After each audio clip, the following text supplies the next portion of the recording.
বলেছিল যে আমি একদিন আমার 6টি ফুল আর লক্ষ লক্ষ প্রজাপতিতে ছেড়ে চলে যাব। এমন একটা দিন আসবে যেদিন আর্মিদের মাঝে সকালে ঘুম থেকে উঠে আর্মিরা ফোন হাতে নিয়ে মনে পড়বে যে আজ বিটিএসদের লাস্ট কনসার্ট বা আজ তাদের ডিসব্যান্ড হওয়ার দিন।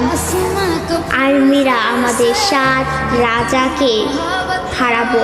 সত্যিই তো বিটিএসরা আমাদের ছেড়ে চলে যাবে।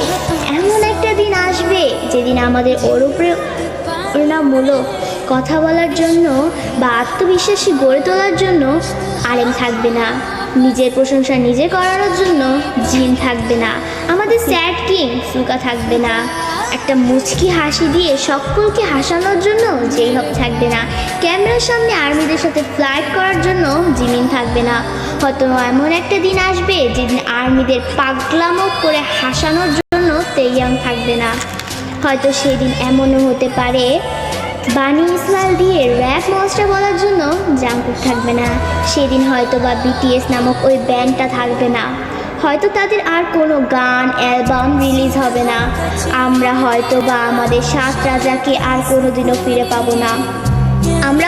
আমরা আর্মিরাই চাই না যে আমাদের প্রাণপ্রিয় বিটিএস 2027 সালে ডিসব্যান্ড হয়ে যাক, কিন্তু 2027 সালেই হোক বা 2034 সালেই হোক, একদিন না একদিন তাদের সব কিছু ছেড়ে চলে যেতে হবে। ডোরেমনও তো রোবট হয়েও সারা জীবন নোবিতার কাছে থাকতে পারেনি, তবে বিটিএস মেম্বারও তো মানুষ, তারা কিভাবে পারবে আমাদের সাথে সারা জীবন থাকতে? তবে তারপরও আমি বলবো আমাদের প্রিয় বিটিএস কোনোদিনই ডিসব্যান্ড হবে না। তারা আমাদের হৃদয়ের মাঝে চিরকাল থাকবে। দিন শেষে একবার আমাদের রিয়েল আর্মিদের মনে পড়বে আমাদের 7 রাজার কথা, তাদের সেই পাগলামোর কথা, তাদের সেই অনুপ্রেরণামূলক কথাগুলো, এবং এটাই হচ্ছে রিয়েলিটি। আমি কোনোদিনও চাইবো না যে আমার পাগলামো ভালোবাসার মানুষগুলো আমাকে ছেড়ে চলে যাক। তাই আমি সৃষ্টির কাছে দোয়া করি যে সৃষ্টিকর্তা যেন আমাদের প্রিয় 7 রাজাকে কোনো দিনও আমাদের থেকে দূরে না সরায়। তিনি যেন সারা জীবন আর্মিদের মাঝে তার 7 রাজার সাথে হাসি খুশি দিন কাটাতে পারে।